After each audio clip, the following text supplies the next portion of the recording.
Yeah, Jeff. Thank you very much.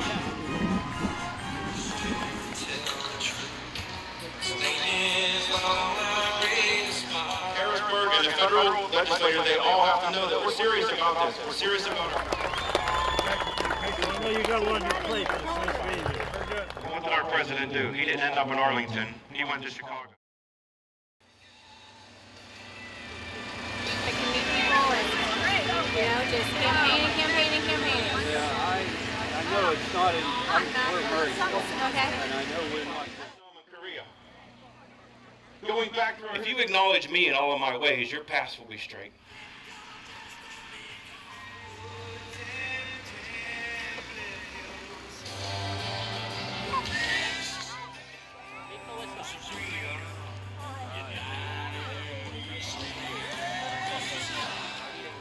I'm afraid Amnesty. You know what? Through hook or crook. I am afraid to. I'm serious. I heard his speech yesterday, and it's like. You don't even have to write a page. You institute e-verify. You have businesses. You say to them, you need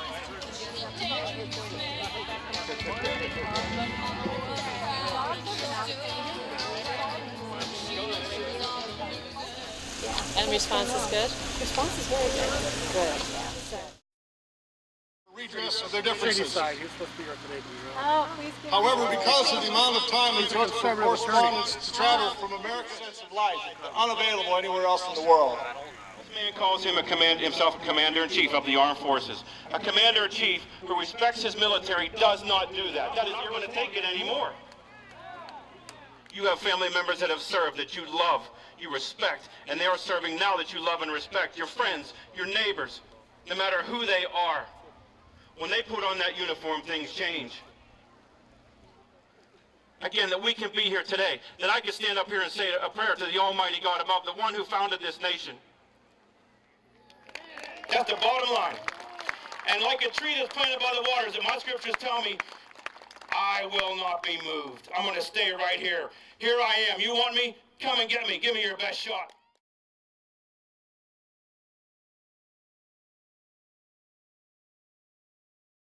Hi, I'm Melissa Haluszczak. I'm running for Congress in the 14th District against Mike Doyle.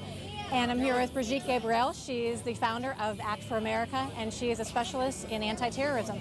And I wanted to ask Brigitte, since I'm running for Congress, and she is a specialist in anti-terrorism, as someone who's running for Congress, we have a problem with terrorism. And as I'm asking, what should our country do? What should we concentrate on as those who are running for Congress hoping to get in for this coming year? What really should we be concentrating on? What should our country be doing? What should we be focusing on? The first order of business is to identify our enemy. How can we win a war against our enemy if we do not call them by name?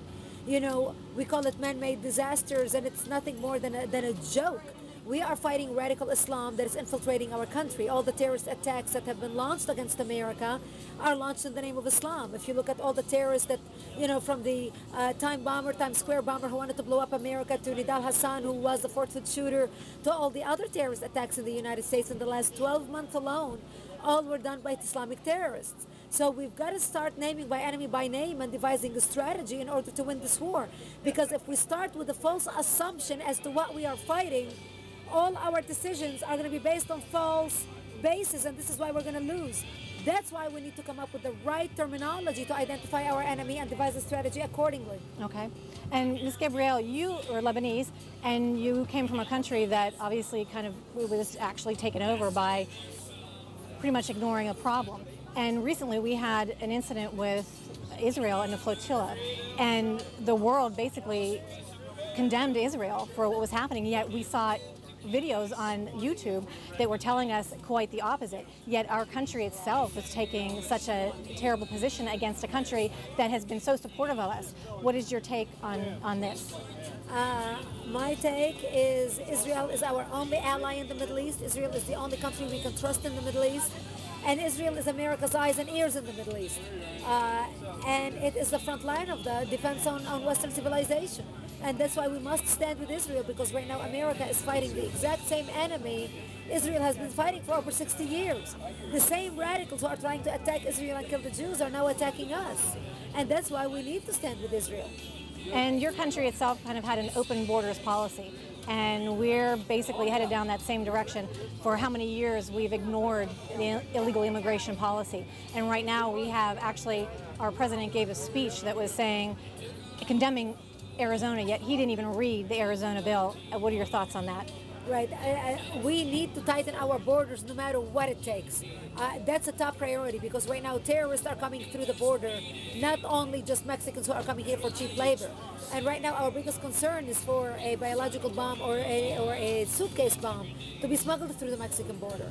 And this is why we must address the immigration issue and we must shut down our borders. There are many ways people can come to this country legally and they are welcome to. Listen, I'm a legal immigrant.